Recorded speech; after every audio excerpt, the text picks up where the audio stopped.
This podcast is a proud member of the UUOP Network.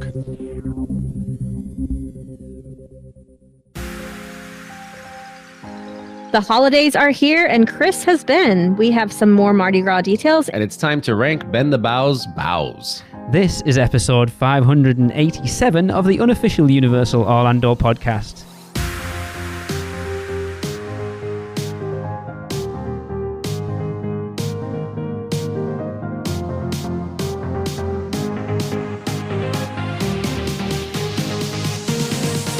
Hey everyone, welcome to the show. It is me, Lee. I am hosting this week. It wasn't meant to be me. It was meant to be my first co-host, Chris. What up? But Chris is dying. A little bit.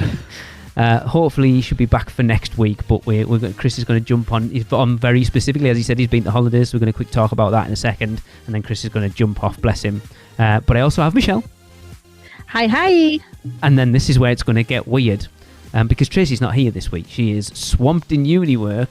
So for the first time ever, Michelle, it's just going to be you and I. Oh, heaven help me. I was going to say, like, we've done one. Yep, before. me and Tracy have done loads before. You and Tracy have. Me and Michelle never. We can do this, Lee. All right. Yeah, anyway, I know something we're going to talk about. We'll get there. But yes, Chris, as you are dying, you did message me at the weekend and say, we've just happened to fall into Universal Orlando this week, so we sampled the holiday festivities and wanted to talk about them on the show, so crack on. Yeah, and it was a last minute thing, by the way, because I know we talked about trying to do the holiday tour and whatnot, and it just didn't work out because all the other weekends were sold out. So we stayed at Cabana Bay, which was fantastic, awesome, amazing. Love that place. You can't walk more than 5 feet without seeing a Christmas tree, so that was great. But one of the indicators that, for us at least, to go up that weekend, which is Thanksgiving weekend, one of the busiest holiday weekends in the States. Which is why I was surprised you went that weekend. Well, right. Well, here's the thing, right? So I also, I get on my feeds a lot of like videos from like Disney and stuff like that and seeing how bad things are of crowds, right? The thing that kept on throwing me off was up until the day before, like Thursday or Wednesday or Thursday, maybe, there were still many hotels available at pass holder rates or Florida resident rates. Okay. Which is very weird for a Thanksgiving weekend. So with that in mind, we were like, maybe it won't be such a busy weekend. And sure enough, it wasn't. It actually was, not dead, but Saturday looked like just a regular Saturday, if anything. Sunday was completely dead. Friday was also pretty light. Yeah, it was really weird. Because again, I keep on seeing, videos of how crazy things are in Orlando. But it was just weird not to see that kind of traffic kind of going that way. So good for us, I guess, because we got to enjoy it a bit more. So I'll get more into the holiday stuff, right? So did the Grinch show. Awesome as always. They did. It's pretty much for you guys who have seen it. It's the same show, but they do, that ad lib. They tweak a couple little things here and there. And as if you're a nerd that goes that often to that show, you're like, oh, that cart wasn't there last year. Yeah. Or this person wasn't there. So there are little tweaks here and there.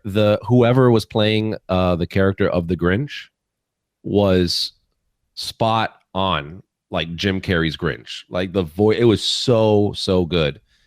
Probably one of the better Grinches I've seen over the years. So yeah, shout out to them for casting somebody who was awesome for the role. I had Alexa sending me photos from it when you were there yesterday.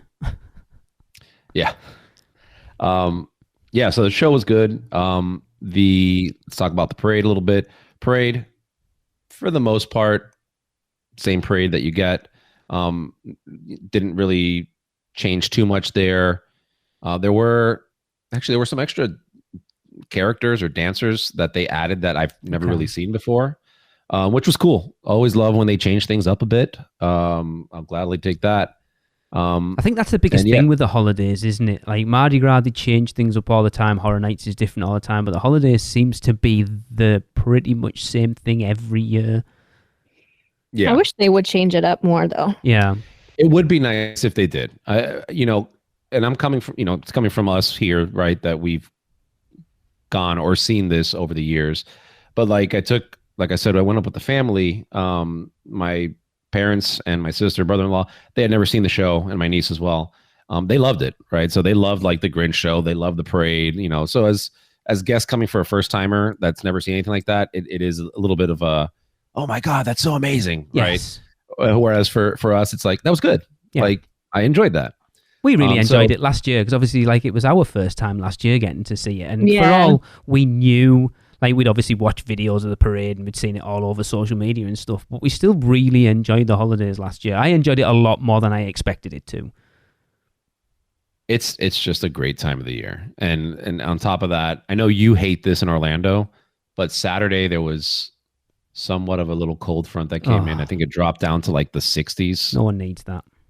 I loved it. Like, it felt like Christmas, right? That's why you've got COVID. I hate going to Christmas things because that's what we're used to here in South Florida, right? Like, oh, come to this Christmas event. It's like 88 degrees with 95% humidity. Yeah. It's terrible. It doesn't make you feel like that. So the fact that we got like a day of having to put on a jacket, of going through the parks, it was nice. It added to the ambiance, I think, of the whole, you know, Christmas event. Let's see, what else do we got here? It's difficult, isn't it, to talk about the holidays because it is pretty much the same every year. I know, Michelle, you're going up in a couple of weeks and doing the Grinch breakfast. We actually watched, Tracy and I were watching Vincent Vision's video last week, and they went. You know, we talked about it being in Confisco Grill and how different it would be this year. It actually looked really good, but as far as you basically just got a menu to choose, I think there was like 3 or 4 sort of main items on. It was like biscuits and gravy or something, and then there was like pancakes and something. I can't remember what they were.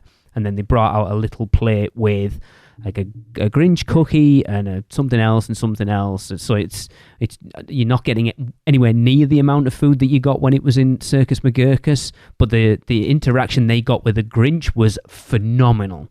Like, they were probably with him for about 5 minutes.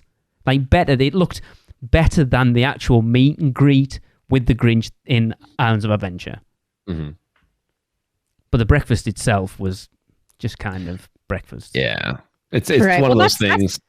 That's the fun part about that breakfast, though, is the character interactions, and not just with the Grinch. The Who's are almost more fun than the Grinch. Yeah.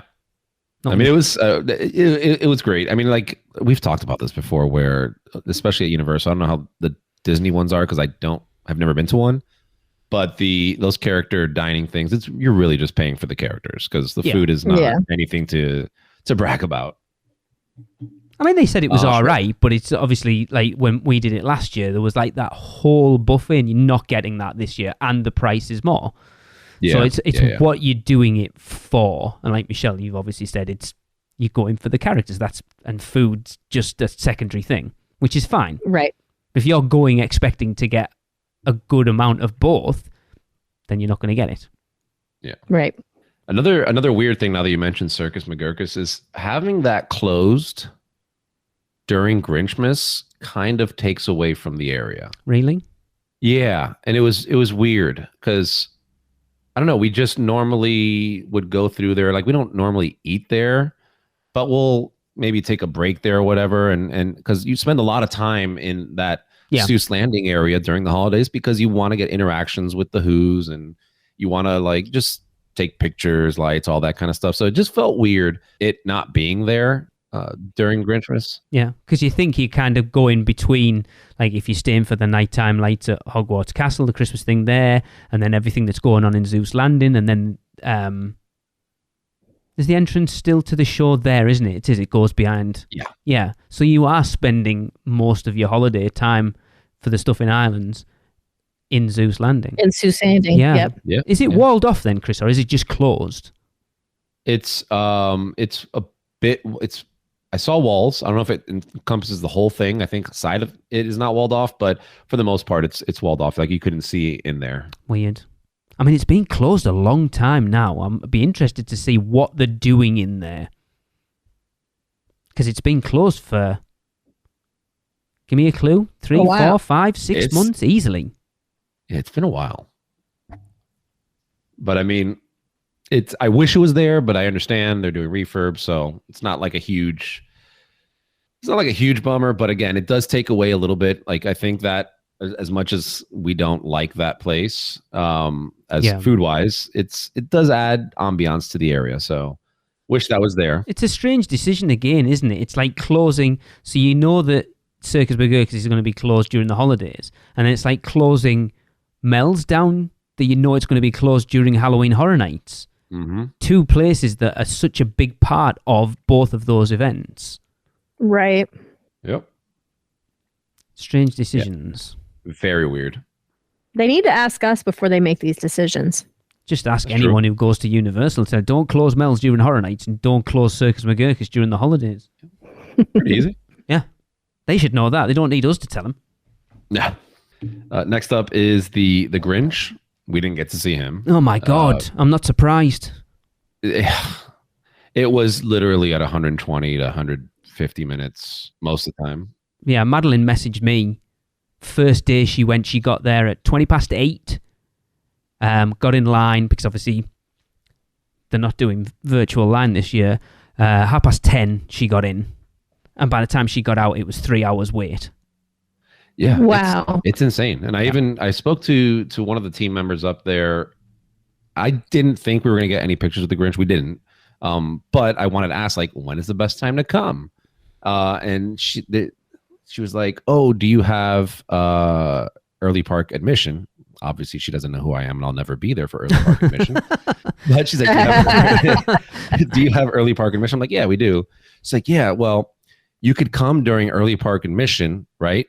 And like most people are going over to, Hagrid's and all that. But then she's like, but then a lot of people are using that for early park admission, so it kind of defeats the purpose. I'm like, yes. So then when is the best time to come in? It's like, well, you can come during the afternoon, but realistically, it's going to be busy at all times, which is, it's a bummer. It's a bummer because I would love that interaction, right? Like that's a huge part, right? It's Grinchmas. But there's no way in hell I'm going to wait not even an hour. I'm sorry. No. I'm not going to do that for an hour. Even Tracy said she wouldn't wait that long, and you know how crazy she is Yeah. over the Oh, Grinch. yeah. But it's that awkward thing. It's like they got blasted last year for virtual line, and then people complaining that I couldn't get one, so I had no chance of seeing it. So then they go to a standby line, whereas if you're that desperate to meet the Grinch, you just get in line.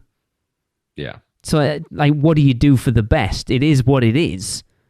Do you potentially have multiple Grinches? That's literally what I was going to suggest, but it doesn't benefit Universal, I don't think, right?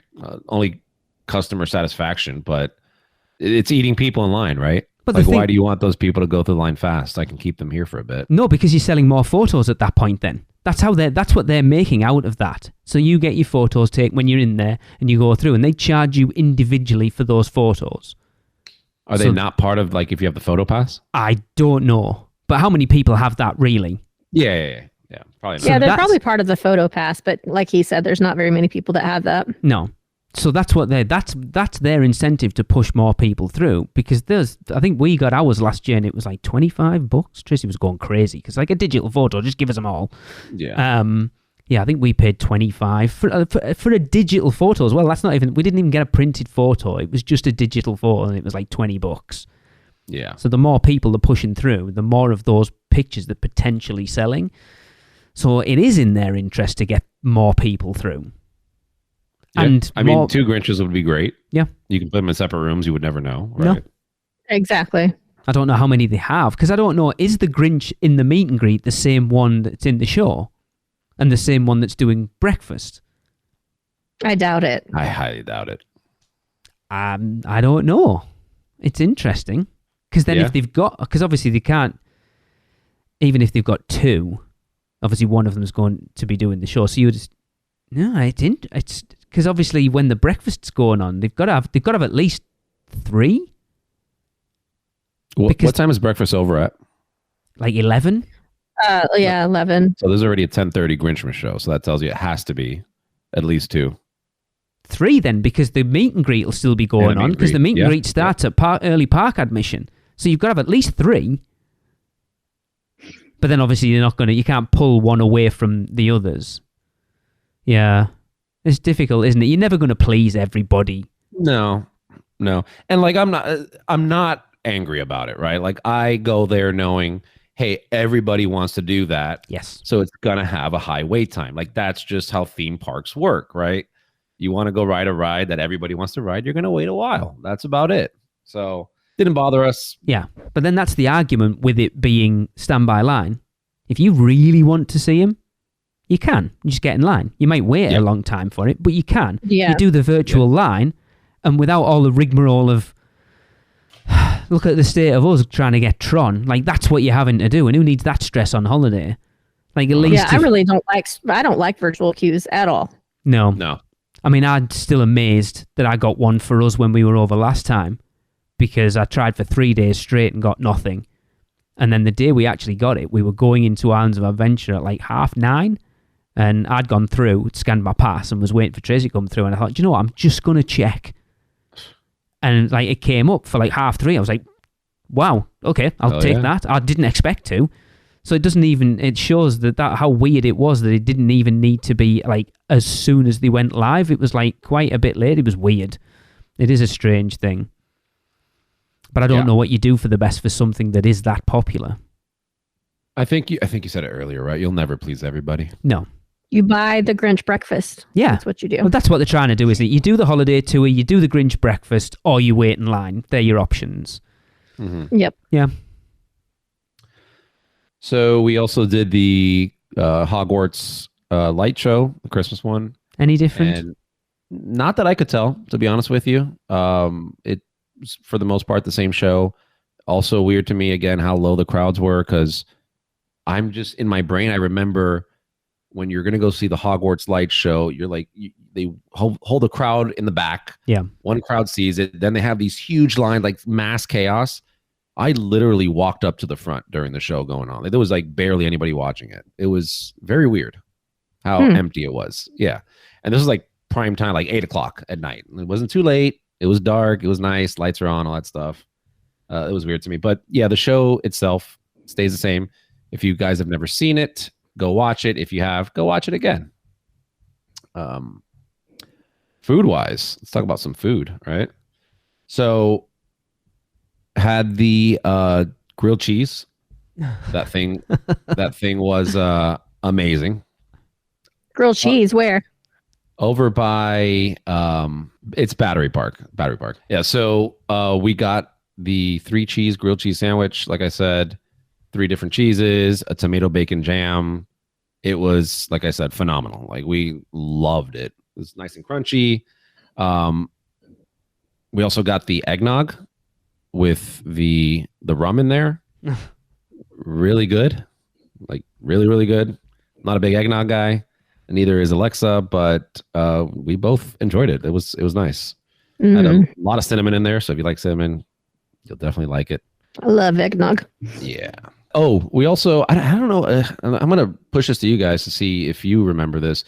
The tree, the big tree, right? Would they do like periodically just lights and like music playing for like one song, like a rock song, and then turn it off? Not that I saw last year. No. Okay. I thought it was new too. So the tree was already lit and it's silent, right? It's not making any or playing any music. And then we were just in the area, and out of nowhere, it starts playing like this hardcore, heavy rock music. Get in. And then does like a light show for one song, and then just stops, and then just puts the lights back to normal. Weird. Periodically. Yeah. Rocking around the Christmas tree. There you go. Well, here's the weird thing, is that it wasn't Christmas music. It was just like rock. That's all I heard was rock music. Weird. Very weird. But it was cool, though. It was kind of cool. Just sit back, watch it. It was nice. Something different, right? Yeah. Yeah, that's all that's for the most part, the holidays there, right? Yeah. I do just want to bring out some not so great things, right? We got to put the good with the bad. I as far as food, like holiday food offerings, it's a very small amount, right? And very limited areas that you can get these things, at least from what I saw. Right, so that Battery Park area had a lot of your foods there. If you wanted to get, where was it? If you wanted to get like your hot chocolate, the Grinch one. We also tried the Grinch ice cream sandwich, right? Okay, yeah.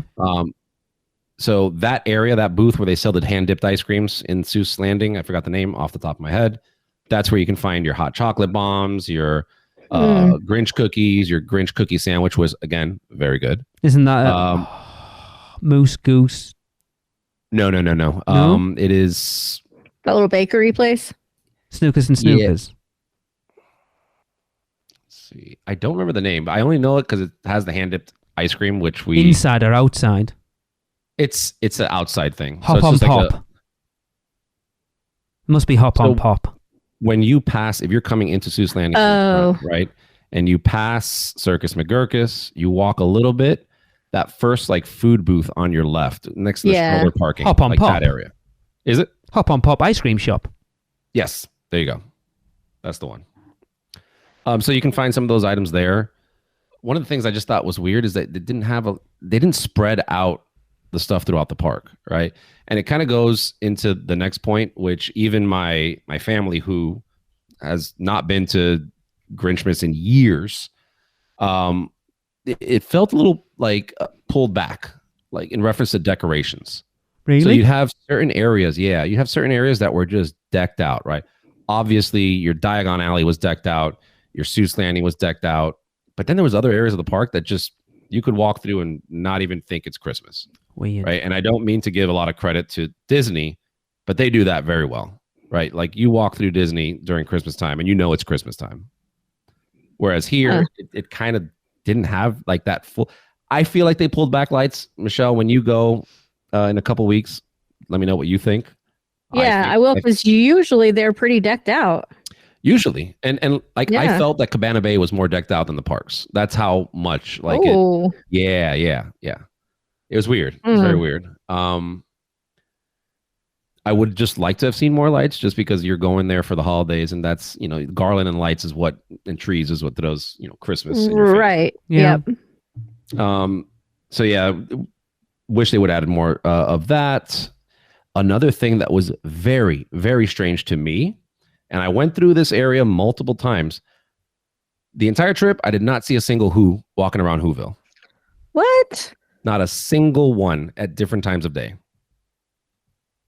Do you think maybe it was just because it was like a holiday and they were short on staff or something? I don't know. My best guess is, and I didn't look like actually time it, I just thought about this after, is, and again, went there many times or multiple times throughout the day, is maybe it was during the same time as a show, and that's the Who's that they use, so they're not outside, and when the show's over, they come out. Yes, I think that is what they do, yeah. That's a possibility. It was just very odd to us, just because we're used to seeing them. Yeah, because I think that's where the meet and greets come from. It's that the Who's out of the show come back in. Yeah, I think it is. Yeah. So, I mean, that just could be a very bad luck timing thing on my end. But I'm sure they're out there. I know they're going to be out there at some point. Yeah, I mean, that for the parks, that's for the most of it. That was it. I mean, we also did take one trip to the Red and Green Coconut Club. Okay. Just to check it out. Yeah. And that was, it was kind of odd. Yeah. Didn't feel very. I've heard. It doesn't fit. It just looks like just regular stuff. Maybe I think they've given us such high level expectations from the previous Coconut Club iterations that we're expecting that. But it just was kind of meh this year. And even more so when we went in there, right? So I wanted to go in there, maybe catch, like, I know before they've done like singing and all that kind of stuff. I go, let's try to catch that. Didn't see any of that. Go to the lady at the bar. I'm like, oh, she's like, what do you want to drink? I'm like, can I see, the Christmas menu? She's like, oh, we don't have that. That comes in next week. So why is this open? Right. That's weird. And that's what I was going to say is anywhere. I wonder if when I go, it'll be December 14th. So I'm wondering if by then, like, things are going to be more decked out by then. But the holidays have started. That's true. They've sent, so as someone who receives emails from Universal, I got one like a week before the holidays are coming. And then I got one the day of the holidays have started. So they've made a big deal that the holidays are here. Everything should be fully up and running at that point. I agree. This is what worries me about Universal, that everyone's like, oh, I can't wait for Epic Universe. It's going to be amazing. I'm like, you can't even get the operations in your own parks that you've been operating for 20 plus years right most of the time at this point. And you're going to open a brand new theme park that everyone's going to go to. It does worry me. I agree with you, my friend. Yeah, it was very strange to me that they'd even have it open without it. Again, it's just a bar at this point with Christmas decorations. I go there because I want to try the seasonal drinks, right? Like Mardi Gras, seasonal drink. Horror Nights, seasonal. Christmas, seasonal. I don't want just a regular drink, you know?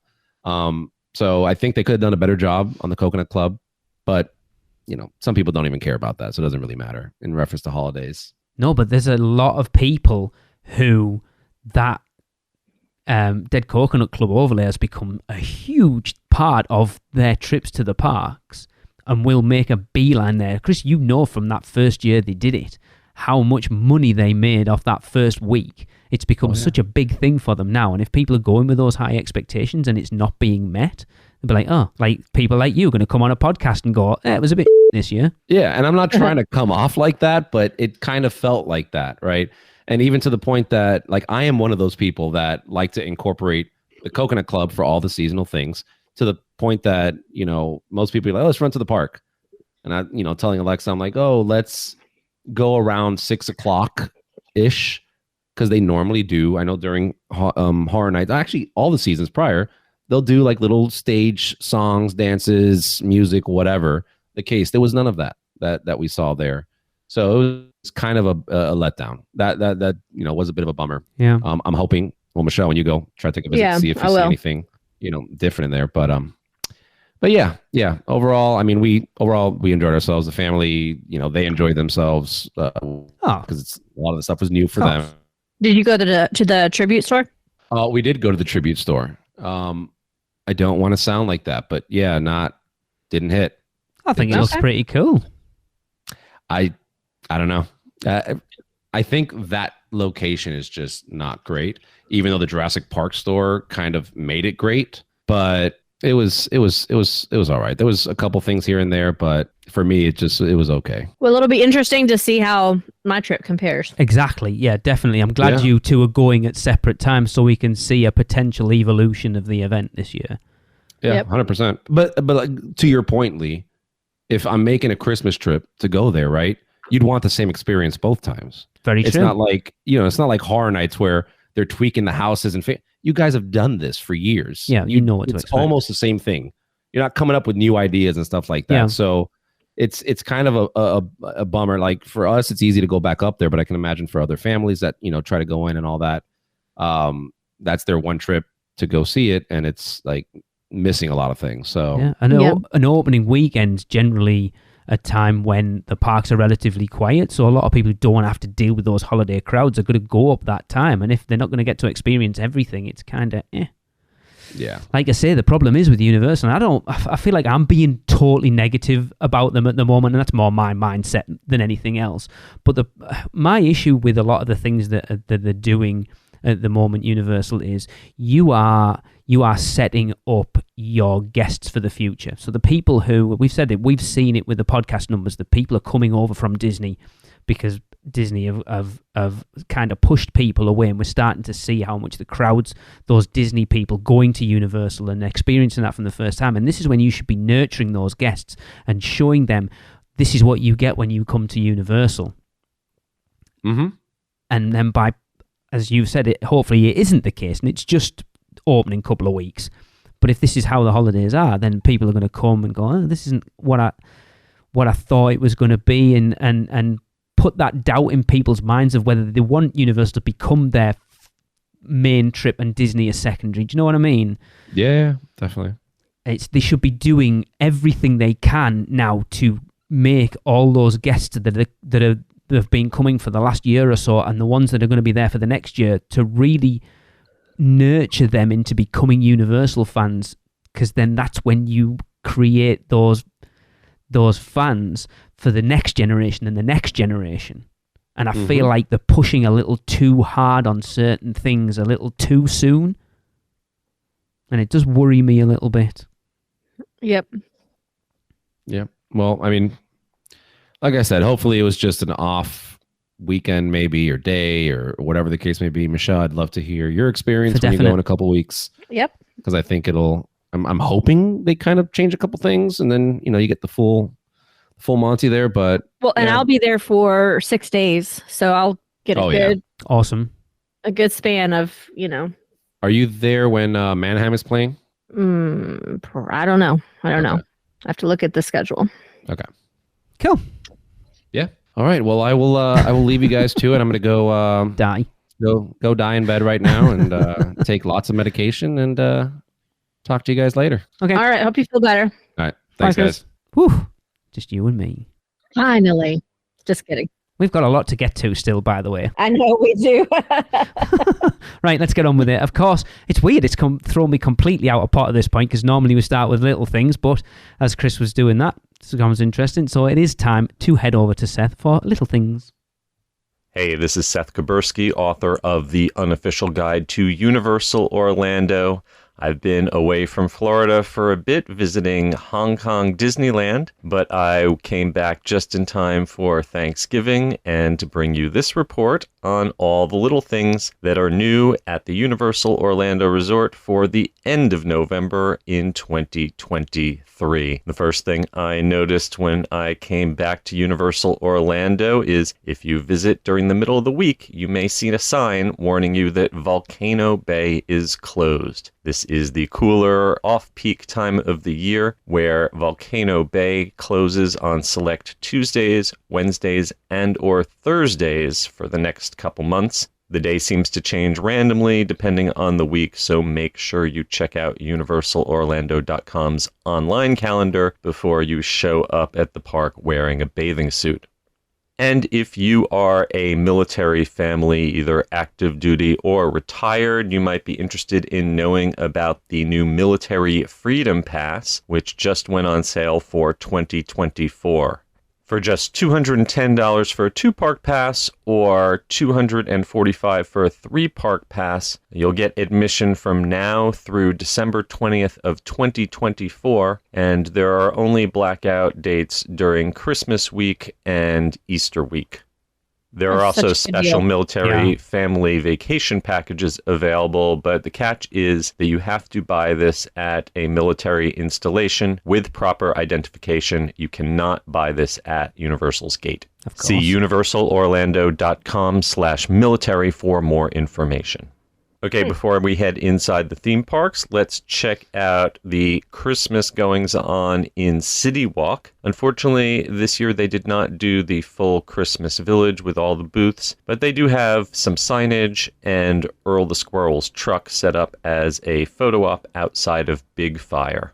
The Red Coconut Club has sort of gotten into the Christmas spirit. They haven't done the full-on green and red coconut layover, but they do have some minimal Christmas decor going on inside the club. As Chris just said. You will find some new Christmas at Hogwarts merchandise at the large Universal Studios store in City Walk. Perfect if you need a cozy sweater to keep you warm on those frigid Orlando nights.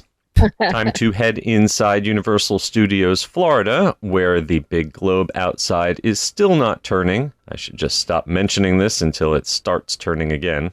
And in better news, the installation of the photo verification turnstiles seems to be complete at Universal Studios Florida. I spent some time timing the new system, and it seems to be an average of 2 seconds per person, which is a huge improvement over not only the old fingerprint system at Universal, but also over the Magic Bands at Disney. Yes. If you're an annual pass holder, you're going to want to stop by the Five and Dime inside Universal Studios Florida on Hollywood Boulevard. That's where you can pick up your UOAP pass holder magnet, as well as some posters and trading cards still left over from previous distributions. That's a much better spot for picking up your items than the UOAP Lounge over in Toon Lagoon at IOA. Holidays, of course, are now in full swing throughout the studios, and this year it's all about Earl. You can find Earl the Squirrel doing a meet and greet near Central Park. Earl's got a big new section dedicated to him at the end of the wonderful new holiday tribute store and post office. And this year there's even an Earl the Squirrel chatbot that you can find online and use to ask questions about the holiday events at Universal. Weird. Some more little things about Universal Studios holiday celebrations that I noticed taking a trip around the park.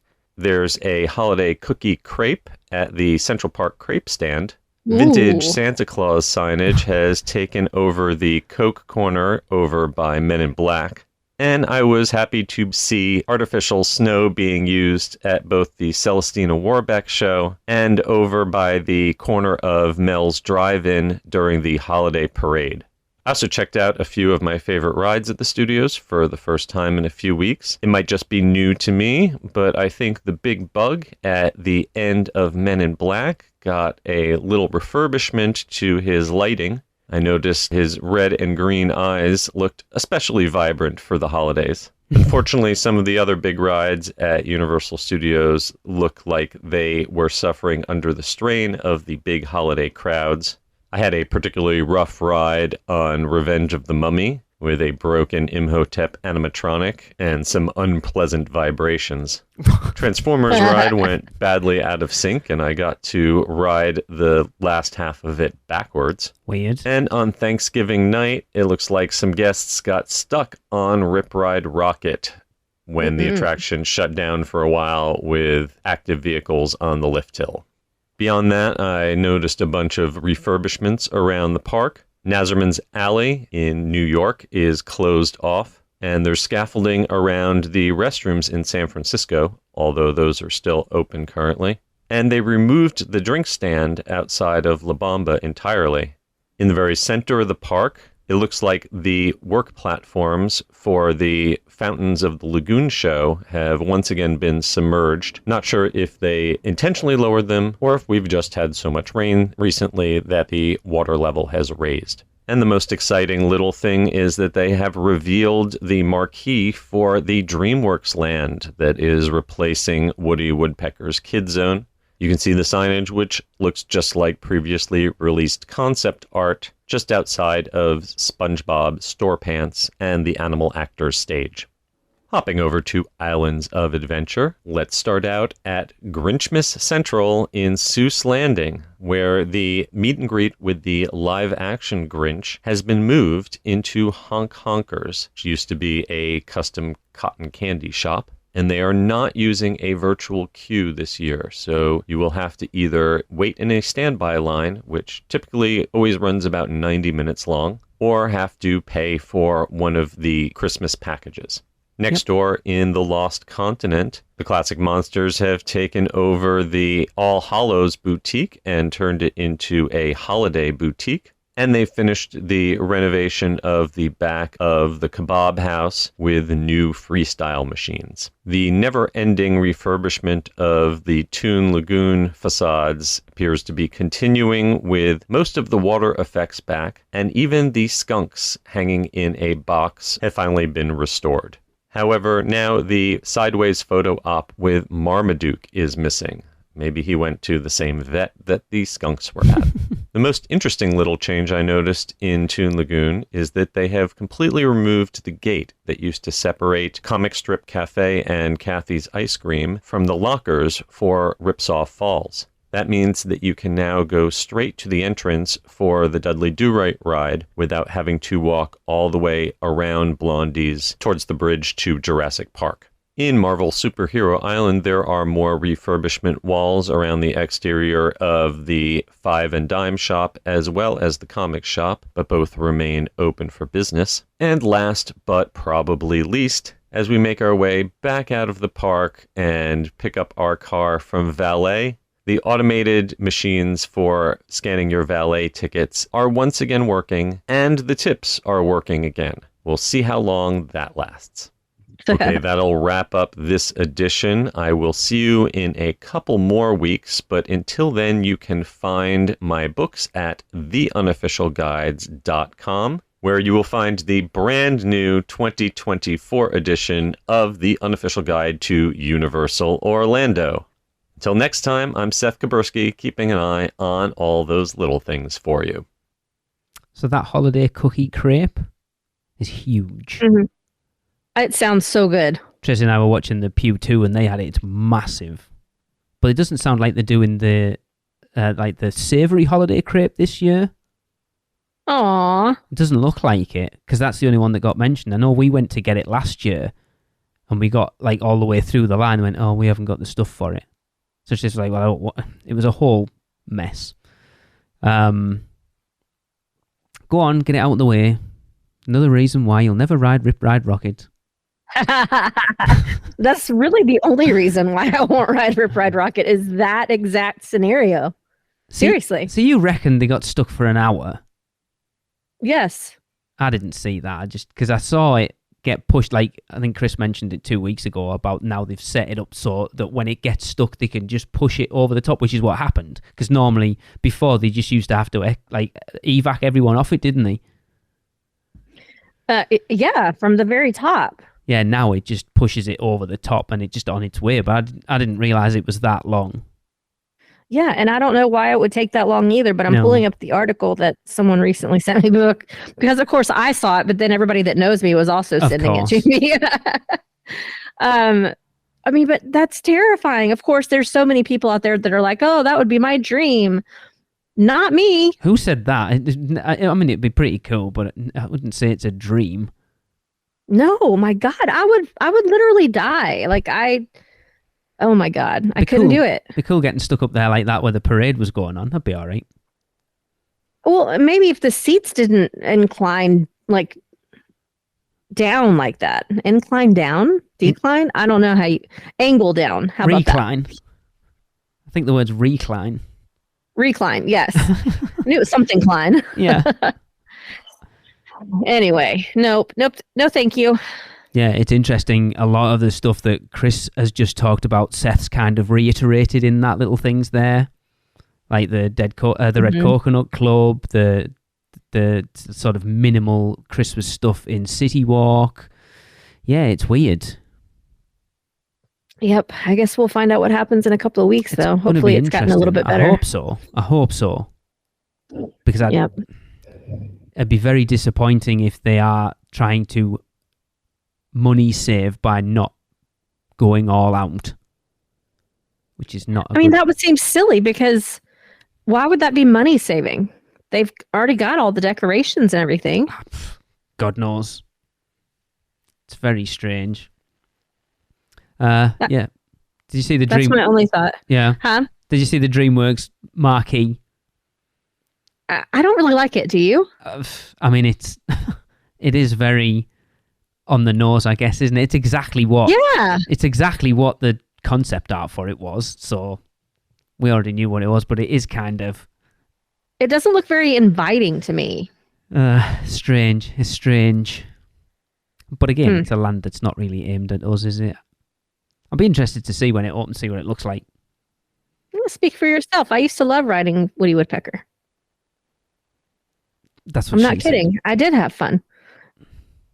Don't say that's what she said. I didn't like riding that Woody Woodpecker, obviously. I don't even know where we're going now.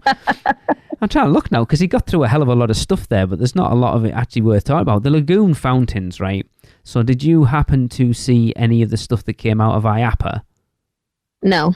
So there's when you get a chance, go and find any of the footage from the drone show that was shown at IAPA. It was amazing. And I think everyone's kind of expecting that's what the next evolution of that lagoon show is going to be. It's going to be a drone show. And if that's anything to go by, it was unreal. Would they still use the water jets too? Or you think they're just scrapping the water effects altogether? I mean, as I said, those platforms are there. What is on those platforms, we're not sure. But I mean, they've got to get that open for next year, haven't they? Really? Yeah. I've always said that the one thing, or one of the main things that Disney have over Universal, and have pretty much always had over Universal, is that end of day finale. Yes. True. Universal have always struggled with that. I think even Cinematic Spectacular was never quite that thing. But like a lot of the times when we first went, it was just like, oh, it's 8:00, it's time to go now. Whereas when if you're at Hollywood Studios or you're at Magic Kingdom, it's like, oh, we're going to see Wishes, or it's Phantasmic or Illuminations or whatever it might be. There was that focus at the end of the night, and Universal have always struggled with that. Yeah, and for me, it's the lack of fireworks. Like, I really like fireworks, and that's what, any of my Disney clients, anybody who I talk to about Disney, they don't stay after to see the castle show. They always say we're staying to see the fireworks. Really? Yeah, so it's the fireworks. I mean, yeah, the castle show is part of it, but the fireworks are what make it amazing. See, I disagree. I'm kind of, Tracy and I have talked about it quite a lot. We're kind of over fireworks now. I'd rather see something. I want to see what that next evolution of whatever a nighttime show would be. Like, I preferred Fantasmic, to be fair. Fantasmic was always my favorite show at Disney. Well, they had fireworks at Fantasmic too. But not like Wishes was. Wishes was pretty much all fireworks, wasn't it? Whereas there's so much more to Fantasmic. And I'd like to see Universal do something more like that. But this drone show... I wouldn't mind the drone show. I think that would be okay over fireworks. It's just... Because for me, it was massively missed at Horror Nights this year. Massively. Yes. Yep. It was a huge crowd eater, and we didn't have that this year. Yeah. And Horror Nights was... I mean, it was so crowded, no matter what night of the week you went. Yeah, it really missed it. Because we would see, like, Ghoulish last year. I know you didn't get to see it because of everything getting damaged, but I think we saw Ghoulish like 3 times last year. It's so good. And it's a shame that we never got to see whatever that next step of that would have been. Because I know there were, like, that first year was amazing. It was amazing. Like, well, you know me, tears all over the place. But then I know last year they went away from sort of showing just sort of the stuff of like Stranger Things and Ghostbusters and Killer Clowns and that to... Last year was an original story, and I know the next step would have been doing more original stories like that, and then obviously whatever happened. Because as far as I'm aware, they repaired the fountains after the hurricane, so it didn't stop because it was broken. They just stopped it. Well, that makes no sense. Yeah, as far as I'm aware, everything was working. They just stopped it because they were getting ready to whatever this next thing is going to be. Well, one thing I wanted to clarify on when he was talking about military passes. Oh, yeah. So Universal does have a fabulous deal for military. I mean, it's incredible. So as he said, it's under $300 if you get a 3-park, and it's basically an annual pass. Okay. The whole year. Like, it's good the whole year, and that's insane. He did say that you have to get it from a base. Yes and no. So if you're just buying tickets, yes, you need to order them from a local base, many of which are available for you to call in, and they'll ship the tickets to you, and you then have to activate them at guest services when you get to the parks. Okay. However, you can book military packages that include the tickets. Okay. And yes, you can do that also through your travel agent. So travel agents and yourself, you can call in and ask for military rates. So they'll give you military rates in the hotel, and they'll include, I think it's up to 6 of those military tickets in your package. Very good deal if you're in military. For definite. It's good that they do that though. Like, I've noticed when we come over to the parks in the US, like, I know when we've been to SeaWorld before the Orca show at the end, they always honor like the military and stuff. It's cool. I don't think we tend to not really do a lot over here, or at least not what I've seen. Whereas in the US, they definitely do. No, they Universal definitely takes care of their military. That's an excellent deal. Cool. And I've used it personally because Audrey's boyfriend was in the military, so we were actually able to go and pick those tickets up. Nice. Yep. So, cool. Right, Michelle, do you want to put your Tracy hat on? Those are big shoes to fill, but I'll try. It is time for our PC birthdays. Okay, I have not consulted a thesaurus or a thesaurus. That meme you sent the other day was hilarious, by the way. Wasn't that perfect? It just happened to come up in my Instagram. I was like, wow, that's kind of creepy. But anyway, let's go through our Producers Club birthdays for this week, or this month, I should say. We have birthday twins on December 5th. We have Daniel Johnson. Happy birthday. Happy birthday. and Rob Hoffman. Happy birthday. Happy birthday. They're missing out. They're not getting the superlatives at the beginning of the delightful Daniel Johnson and the remarkable Rob Hoffman. There you go. There you go.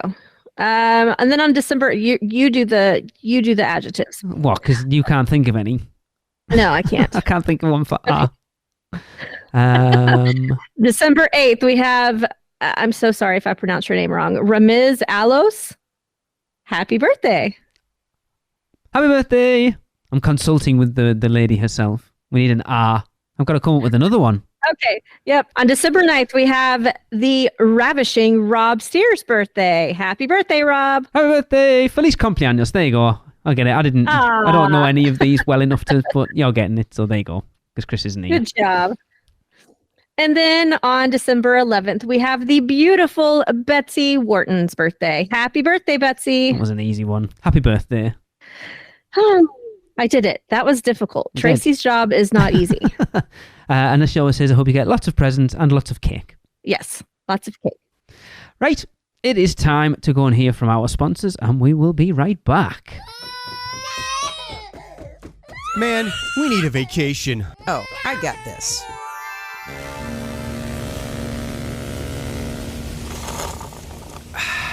Whoa, that's awesome. But I was thinking something a little more adventurous. Okay, how about this? Yes! And how about some relaxation from Mama?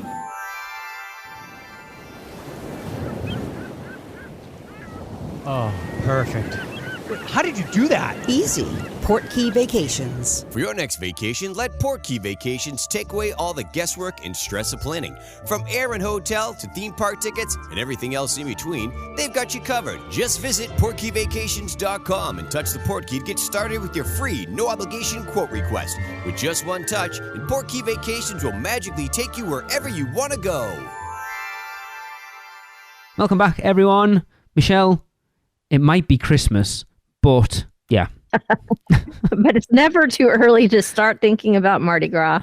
The holidays have started, but that has not stopped Universal releasing information about next year's Mardi Gras International Flavors of Carnival, which is returning to Universal Studios Florida from February 3rd through April 7th, 2024. Stop me again. Mardi Gras is only 1 day, isn't it? It is. 2 months. Yeah. Yeah. Yeah. That's a lot. Yeah. And you know they're going to extend it. It's going to be more like June September. 1st. Like it'll just start. It'll finish on Thursday and then Horror Nights will start on Friday. Right. Yeah, basically. As usual, the celebration features a mouth-watering menu of eclectic cuisine inspired by New Orleans favorites and iconic carnival traditions around the globe. A spectacular Mardi Gras parade complete with tons of colorful beads, dazzling floats, and energetic street performers. And on select nights, live concerts by top-name talent to cap off the festivities. All 8 of them like we got last year. Let's hope they've done a better job this year. This year we'll also see the return, and this has garnered some discussion in the Producers Club over the last couple of weeks, actually. We are going to see the return of the Mardi Gras Float, Ride and Dine experience, which will give you the opportunity to have exclusive access to be part of the festivities by reserving a spot to toss beads from a Mardi Gras float during the event's vibrant parade. And let's be honest, it is worth it. I know it's expensive. We'll get there in a second, but it is worth it. Yeah. It was amazing. Yep. The experience includes a 3-course meal at one of 4 participating restaurants. They are Cowfish, NBC Sports Grill and Brew, Finnegan's or Lombard's. And it includes, so it's 3-course meals. We said 1 appetizer, 1 entree, 1 dessert, 1 non-alcoholic beverage, and getting on that parade float. And it starts this year at $85 plus tax per person. So you're looking at what, around $100 per person? Yeah. Well, I mean, if it's at the lower end, it's more like 90, 95-ish. I can tell you now, those $85 ones will have gone. Oh, yeah. I mean, to be honest, most of them have probably already gone. The Grinch breakfast sold out in a matter of a day or so. Wow. It was crazy. So, yeah. But considering how much food you're getting and the options, especially if you choose cowfish or lombards, even that you're going to pay that for a meal almost. So the issue is now I've already pre-recorded 2 episodes for over Christmas with some friends of mine just talking about food at Universal, and all 3 of those people have food allergies or restrictions. And we talked about this, and the problem is that those 4 restaurants, if you are dairy-free or vegetarian or vegan or gluten-free, you cannot get a 3-course meal at any of those restaurants. Which is interesting. But anyway, you can, if you want to do that, and again, I wouldn't necessarily say it's worth it, but it is kind of worth it to do that parade float, to guarantee getting on the parade float. I think that's the thing, to guarantee getting on it. You can purchase the experience and reserve your spot by calling 407-224-7554 or visiting universalorlando.com/Mardi Gras, or of course you can contact Michelle at PortKeyVacations.com. Yep. And this can be added to a vacation package if you have a package booked. So cool. That's nice too. And as a pass holder, you can get 15% discount, but you can only do that by calling the number or in person at the front gate or at guest services in the park. So is that true, Michelle? You can't do that? Correct. Okay, that's weird. Mm-hmm. That is weird. Yep, that pass holder discount can't be added to the package. And you can't book that with that discount. Can you book I can. I have to call, but it doesn't register as a sale by the agency, if that makes sense. Like an agent can choose to provide that concierge service, but it's basically just calling the same number that the guest would be calling. So it's just a proxy at that point. Yep, exactly. Okay, strange. It's still a good deal, I think. I mean, again, you're not going to walk out of there without spending $60 per person, and then an extra $25, and you've got the parade float experience. That just cuts down on that stress of thinking, well, are there going to be any slots available? Yeah. It's just nice to have it all kind of there, ready to go. Yeah, it's that whole thing we talked about with Chris earlier on about the Grinch thing. It was the same with that, because that for a lot of people was the be all and end all of Mardi Gras, was getting on that parade floor, and to be fair, for good reason. But obviously, there's only so many spots per night. Yeah. We were lucky that we didn't have to go through all that rigmarole, because otherwise, I can imagine how stressful it was. But it was a phenomenal experience. It really was. Yeah, it was lots of fun. It really was. And it flew by. Like, you think that parade route's really long, and yet we were on that, and it felt like it was over like that. Yeah, for sure. Cool. Right, moving on. Time to wrap this up. So we haven't received any new Bao Pick a Bao Bao ratings or recordings. So I've got one left to play. As I've said, the person that sent this in, I think they'd had quite a few beers, and they didn't actually rate them. It was 8.5 minutes long, a full recording. It was my God. Interesting. So I'm going to play an edited down version, and then we're going to go in and do the official Bend the Bao rankings. All right. Bao. Pick a Bao Bao. Bao. Pick a Bao Bao. Bao. Pick a Bao Bao. Bao, pick a Bao Bao, baby. Right, UUOP, Liam Tracy and everyone else, we're at Bao Bun, Mr. Craig and Wifey and Coffin Karen and Lord Fauntleroy from Universal After Dark, aren't we? We're all part of the team. Who? What have we had? We got all the veggie ones. We got the ones down the left. We got the veggie. That's nice, that. Kimchi. You wouldn't know that. I ordered the shrimp. I don't know what kimchi is, so I couldn't have to tell you. What's that? The duck? Oh, that's nice. I do like the duck. That's my favourite so far. Vegetarian. Phil, what ale are we drinking while they're listening to us eat? I'm drinking a pint can of Sapporo. He's just shouted Phil then. Alright. I don't know if he shouted Phil. We need it in. We got a Sapporo, 2 Coors Light, and a Kirin Itchy Balls, Itchy Ban. Have you got a favourite yet, Carla? Coffin Karen? Yeah, that vegetarian one was nice. Yeah. I'm going veggie when we get home. I'm veggie and off the ale. Pork one's been the nice one so far. Shrimp one? Yeah. I did that shrimp, yeah. And they're the 2 beef ones, aren't they? Yeah. That's crab. Got a bit of a kick through as well, hasn't it? Yeah, like that. This is going to be the winner. It's beef. Who doesn't love beef? My favourite so far has been the pork belly. I'd say the pork. And then the vegetarian. Yeah. No, my 2 favourites being the pork belly and the shrimp. Now this is the crab. This is the crab cake. What's your favourites, wifey? Let's take the vegetarian one. Or is that or the pork one? The pork one was quite nice. Crab's nice as well. Didn't like the brisket. What did you love, Phil? Pork, shrimp, beef. There you go, Lee. There's everyone's. See you soon. Cue the music. Cue what music? Oh my God. That was hilarious. It is the most scout thing. So, for your information, so people from Liverpool are known as Scousers. There used to be a TV show. Is Tracy's Brookside still on? It was like listening to an episode of Brookside. Oh my God. Oh my goodness. I was hoping all the way through it when I was editing it. It's like, I don't feel like you're going to actually give us a rating for these, and they didn't. So no, they just said their favorites. Craig, Universal After Dark. I shouldn't plug their podcast, but if you want more of that, go and listen to them. I can't believe that's the last time we're going to hear our Bend the Bao theme. I mean, there's only so many bows you can bend. Exactly. I give shout out to John Tyler. Music's awesome. I can't wait. And if he's got time, I hope he comes up with our which stick gets my lick for next year.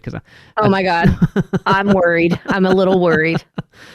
So yeah, it is time to officially do the listener and host Bend the Bao rankings from worst to best. So coming in at number 7, and this is no surprise to me because I know when we did the Weekender one up there, this was a lot of people's least favourite, and that is the duck.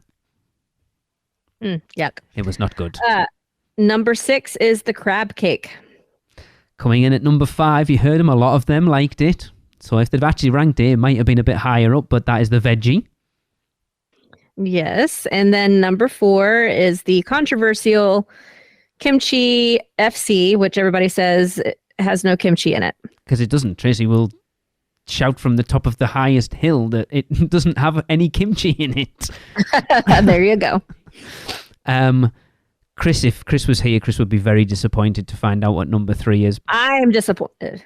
Because the 3 for Chris is the goat, and that is the beef brisket. I agree with Chris. I cannot believe number 2 beat beef brisket. So this one is the shrimp. Interesting.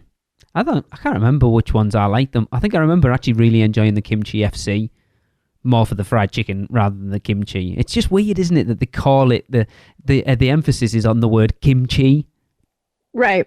And there's none in it. So coming in at number 1 is, if you haven't worked it out, is the pork belly. I think the pork belly was all right, but I think a lot of people, and remember when we get reviews and stuff, the pork belly can be quite fatty, and if you're not into fatty meat, then you're not going to like it. But yeah, hopefully we got them some traffic. I think we probably did. I like it, but it's not somewhere I would make an effort to go. I think the only reason we made the effort to go there was because of doing this segment on the podcast, honestly. I liked it. But have you been since? Since we did that Weekender one, have you been to Bend the Bao since? No. Exactly. I tried to on my last trip, but I got outvoted. You could have just gone. Like, just get one to walk to wherever you were going. They are quite expensive as well, and they haven't changed it. They're like, the menu hasn't changed since it opened, and you feel like it would be fairly simple just to do some different ones. But I mean, how long's it? We had this conversation a couple of weeks ago, didn't we? It's been open. What did we say? 18 months, 2 years, was it? Mm-hmm. So it's not a massive long amount of time, but you'd think if it wasn't getting any traffic. It's just a weird area that up there as well, though, isn't it? Because if you don't know it's there, you're not going to happen up there. That's true. Is Bend the Bao a franchise? I don't know, honestly. I'm kind of thinking it might be a franchise. Let's have a look. Universal. So I've just put Bend the Bao in and it's all coming up as Universal Orlando. So I'm guessing not. Yeah, I'm getting the same. That's interesting. So there's really no reason why they can't do like seasonal Bao. Oh yeah, they should do. I mean, it's a cool place up there. That honestly, during the weekend of that, when we went up there, and there was probably 20 of us up there all trying bows. It was we were literally the only ones up there. So it shows you how busy it is. It's a shame. It's a shame if it does go at the wall. I hope it doesn't. But as I say, it's not somewhere we've made an effort to go, other than, as I say, because of what we do. It's like we need to try it, and obviously for the podcast as well. So, shame. Well, next trip, next few weeks, I'm gonna go get some more of the beef brisket bao. You can't vote for it now. They do a boba. There's a boba now there as well. So a couple of drinks they've added to the menu. I know that much. Ah. Yeah. Cool.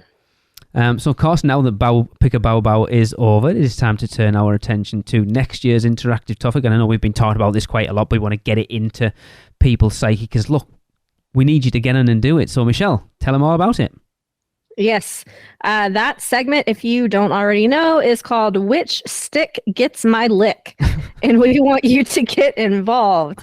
All you have to do is go to Freeze Ray Pops in Minion Land and try as many of the pops as you care to. And it's an easy one because, like, everyone goes. I love this one. There's not that many. There's only about 10, maybe a dozen at most. Yeah. And even because it's not something like Bend the Bao was always going to be a little divisive because not a lot of people are into that Asian sort of bao stuff.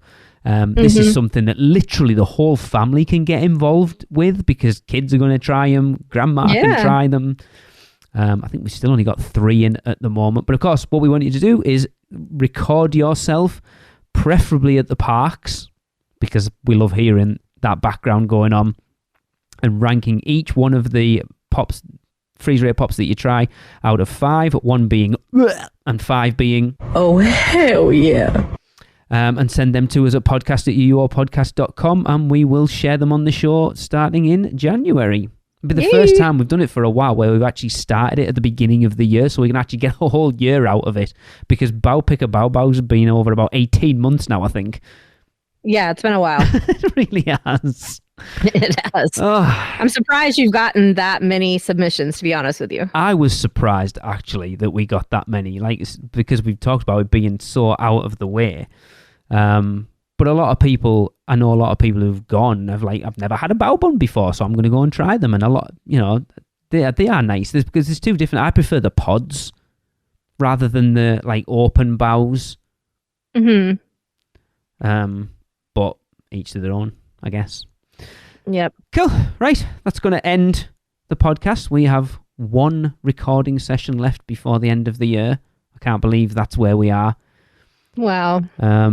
I did point out to Tracy earlier as well, Michelle, that as of today, the day of this podcast coming out, Tracy and I would have been heading to Universal Orlando today. This time last year. This time last year? Yeah. Ugh. Tell me about it. Next weekend's going to be tough because it's going to be all pictures of, in my Facebook memory, it'll be all pictures of the weekend popping up all the time. Yeah. Right. Anyway. So, of course, we're going to end the podcast, as we always do with Universal Is. But as we've been saying, we want to get you involved in what we're going to wrap up the podcast with next year. So we want you to come up with some comedy facts about how bad Fast and Furious Supercharged is. So over the next 4 shows, obviously this one and the 3 after it, we're going to still wrap up with some Universal Is submissions, but we've been getting ChatGPT to give you the gist of those submissions because it was difficult for me to try and explain to people how they wanted. So I was like, we'll get ChatGPT involved so you can kind of see the idea of what we want. We have got 3 in already, so I am proud of our listeners already. But so, Michelle, Fast and Furious Supercharged is so bad. How bad is it? Fast and Furious Supercharged is so bad that I heard families were using it as a last resort conversation topic to unite everyone in collective eye rolls before passing the cranberry sauce during Thanksgiving dinner. Bum. Oh my God. See, with ChatGPT, I'm making it topical because I can put in and kind of push it in. So I was like, oh, it's Thanksgiving. Let's see what it comes up with, a Thanksgiving joke. So that's basically, funny. Yeah, that's the idea. Make it topical, make it satirical, whatever you want, but just funny, daft things about how bad Fast and Furious Supercharged is. And like I said, we've got a few in already, and they're pretty funny, to be fair. But yeah, get those into us at the email address, which is podcast@uuopodcast.com. And join us next week for our look at Toon Lagoon. But for this week, Ellis Brown says Universal is Pizza Pretzel Paradise. Catch you next week, everyone. That was another episode of the Unofficial Universal Orlando Podcast, the best and only podcast about Universal Orlando on the island. Check us out on social media on Facebook, Instagram, Twitter, YouTube, and Pinterest. Just search UUO Podcast.